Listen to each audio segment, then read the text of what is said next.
La caída en el tiempo, por Emile Cioran. 5. ¿Es escéptico el demonio? Las hazañas más odiosas que se le atribuyen al demonio son, en sus efectos, menos nocivas que los temas escépticos cuando dejan de ser un juego para convertirse en obsesión. Destruir es actuar, es crear un sentido contrario, es, de una manera muy especial, manifestar solidaridad con lo que es. En tanto agente del no ser, el mal se inscribe en la economía del ser. Es, pues, necesario, cumple una función importante, vital inclusive. Pero, ¿qué función asignarle a la duda? ¿A qué necesidad responde? ¿Quién, fuera del que duda, la necesita? Desdicha gratuita, agobio en estado puro, no corresponde a ninguna de las exigencias positivas del ser viviente.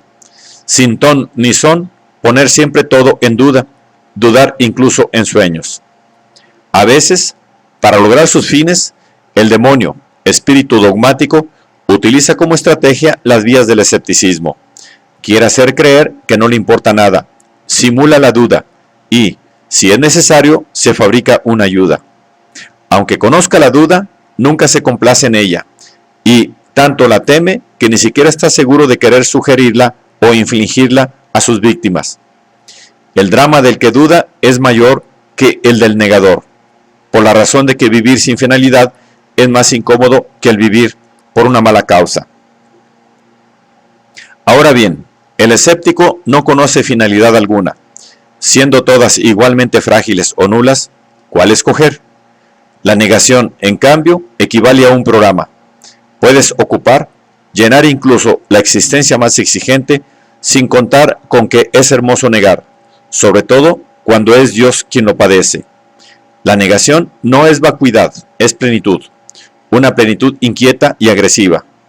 Si se hace residir la salvación en la acción, negar es salvarse, es perseguir un designio, representar un papel.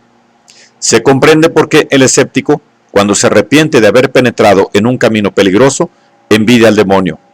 Y es que nada puede impedirle a la negación ser fuente de acción o de certeza. Cuando se niega, se sabe lo que se quiere. Cuando se duda, se termina por no saberlo. Obstáculo mayor para nuestro equilibrio, la tristeza es un estado difuso de no adhesión, una ruptura pasiva con el ser, una negación insegura de sí misma, incapaz, para colmo, de convertirse en afirmación o en duda.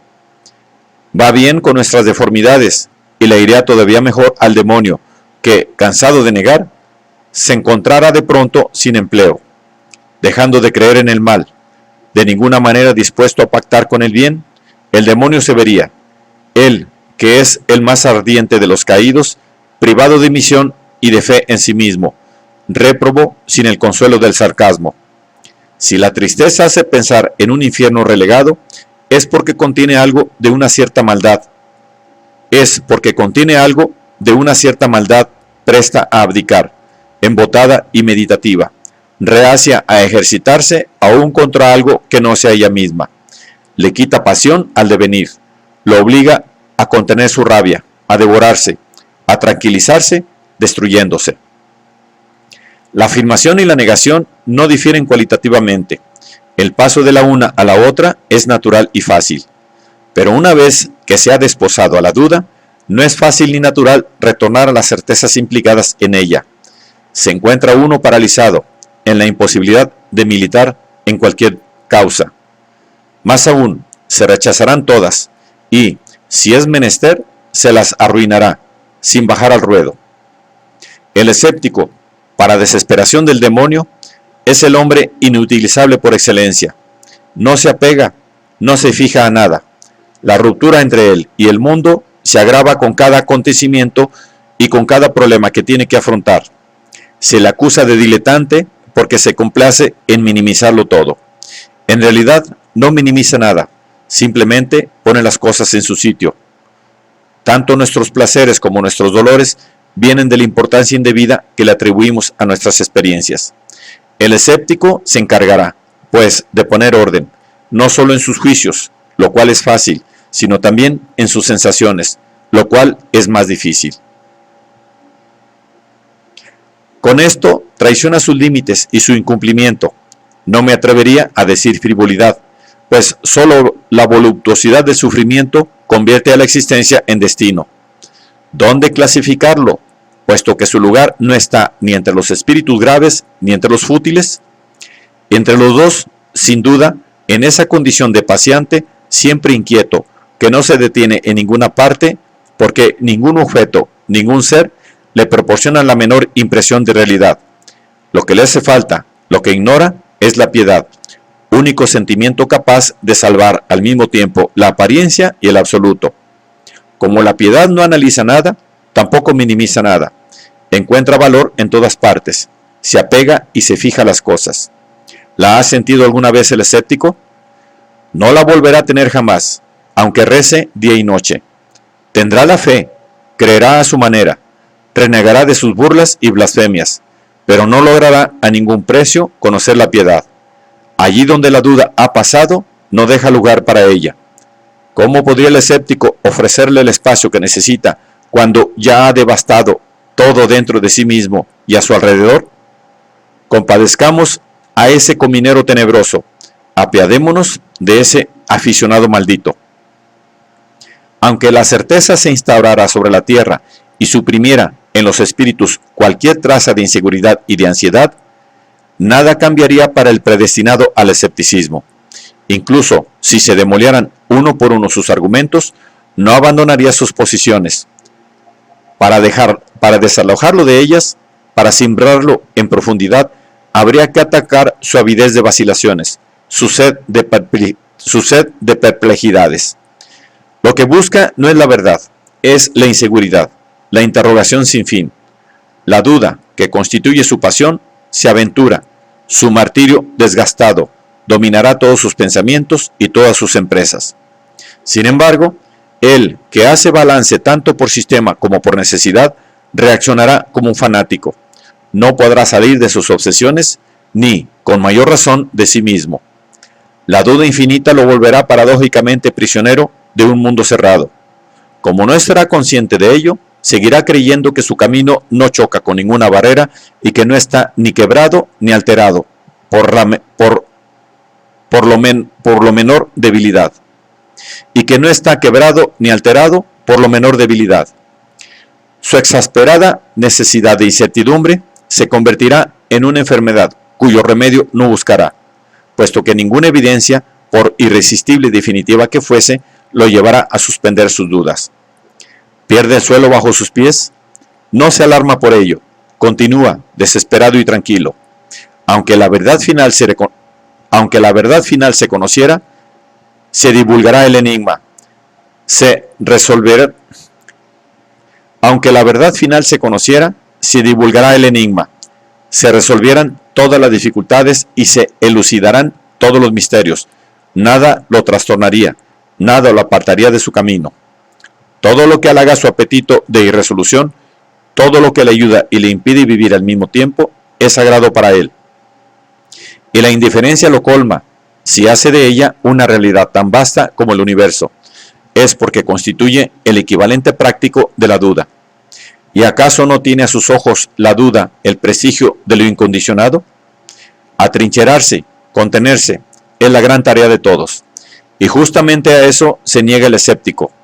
No obstante, sabe que desde el momento en que uno sirve, está salvado, puesto que ha escogido, y toda elección es un reto a lo vago, a la maldición, al infinito.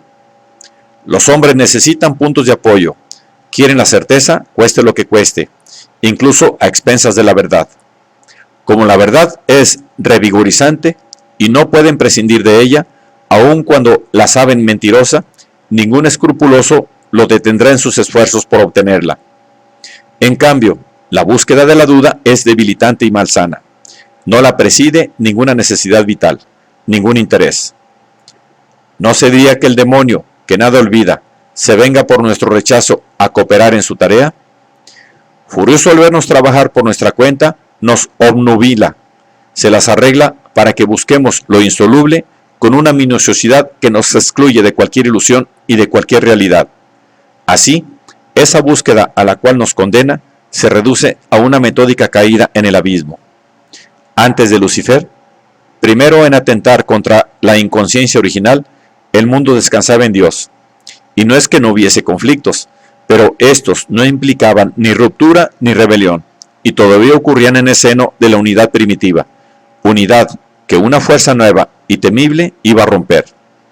El atentado, inseparable de la caída de los ángeles, es el acontecimiento primordial anterior a la otra caída, la del hombre. Rebelde, caído, el hombre fue, en la historia de la conciencia, la segunda etapa, el segundo golpe dado contra el orden y la obra de Dios. Orden y obra que a su vez habría de empeñar el escéptico, producto de la fatiga y de la disolución, límite del avance espiritual, versión tardía, quizá última, del hombre. En sentido inverso al de los dos rebeldes, el escéptico desdeña la rebelión y no está dispuesto a rebajarse a ella. Habiendo gastado todas sus indignaciones y sus ambiciones, está fuera del ciclo de las insurrecciones suscitadas por la doble caída, y se aleja del hombre al que encuentra resabido, así como el hombre se alejó del demonio, reprochándole conservar vestigios de ingenuidad y de ilusión. Se percibe la gradación de la experiencia de la soledad y las consecuencias del desgarramiento de la unidad primordial. El gesto de Lucifer, como el gesto de Adán, uno prescindiendo a la historia y el otro inaugurándola, representan los momentos esenciales del combate para aislar a Dios y descalificar su universo. Ese universo era el de la felicidad irreflexiva en lo indivisible. Todos aspiramos a él cada vez que estamos hartos de cargar con el fardo de la dualidad. El gran valor práctico de las certezas no debe ocultarnos su fragilidad teórica. Se marchitan, envejecen, mientras que las dudas conservan una frescura inalterable. Una creencia está ligada a una época. Los argumentos que le oponemos y que nos sitúan en la imposibilidad de adherirnos a ella desafían al tiempo, de manera que esa creencia solo dura gracias a las objeciones que la han minado. No es difícil imaginar la formación de los dioses griegos, el proceso exacto mediante el cual se concibió por ellos miedo o veneración. Por el contrario, comprendemos perfectamente cómo fuimos perdiendo el interés por ellos, cómo empezamos a poner en tela de juicio su utilidad o su existencia. La crítica es de todos los tiempos. La inspiración religiosa es solo privilegio de ciertas épocas, eminentemente raras. Si se necesita mucha irreflexión y ebriedad para engendrar un Dios, basta para matarlo un poco de atención. Ese pequeño esfuerzo nos lo proporciona Europa desde el Renacimiento. ¿Qué hay de extraño en envidiar esos momentos grandiosos en que se podía asistir a la gestación del absoluto? Después de una larga intimidad con la duda, se llega a una forma particular de orgullo. No es que se crea estar más dotado que los demás, sino que se cree ser menos ingenuo. Da lo mismo saber que fulano o mengano tienen facultades o conocimientos junto a los cuales los propios no valen. Incapacitados para lo esencial, serán vistos como quien se enredó en lo fútil. ¿Qué atravesaron por experiencias innumerables e innombrables? Estarán, no obstante, más acá de la experiencia única, capital, que el escéptico tiene de los seres y de las cosas. Niños, niños todos, incapaces de ver lo que solo él ha visto, él, el más desengañado de los mortales, sin ninguna ilusión sobre el prójimo y sobre sí mismo. Y no obstante, todavía conserva la ilusión tenaz, indesarraigable, de creer que no posee ninguna. Nadie podrá quitársela, pues nadie tendrá a sus ojos el mérito de estar tan de regreso de todo. Frente a un universo de engañados, el escéptico se levantará solitario, sin poder hacer nada por nadie, así como nadie podrá hacer nada por él. Mientras mayor es el sentimiento de nuestra insignificancia, más despreciamos a los otros, e incluso dejan de existir en cuanto nos ilumina la evidencia de nuestra nada.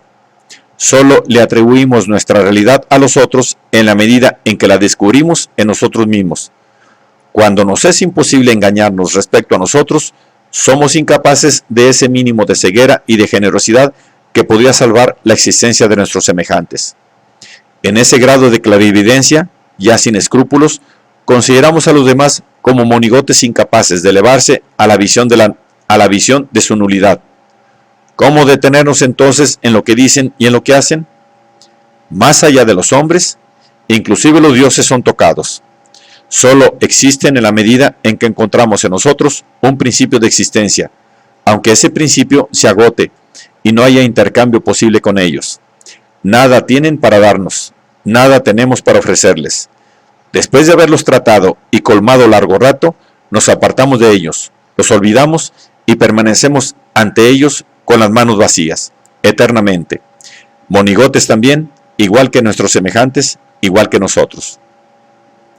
El escéptico debería prohibirse el desprecio, que supone una complicidad con la certeza, una toma de posición en todo caso. Desgraciadamente, lo practica, inclusive mira desde arriba a quien no lo siente. Él, que pretende haberlo vencido todo, no ha podido vencer la soberbia ni sus inconvenientes. ¿Para qué haber acumulado duda sobre duda, rechazo sobre rechazo, y haber llegado a un género especial de esclavitud y de malestar? La clarividencia de que presume es su propio enemigo. No lo despierta al no ser, no lo hace consciente, sino para mejor sujetarlo. Y no podrá desprenderse de ella, será su esclavo, prisionero en el umbral de su liberación, amarrado para siempre a la irrealidad.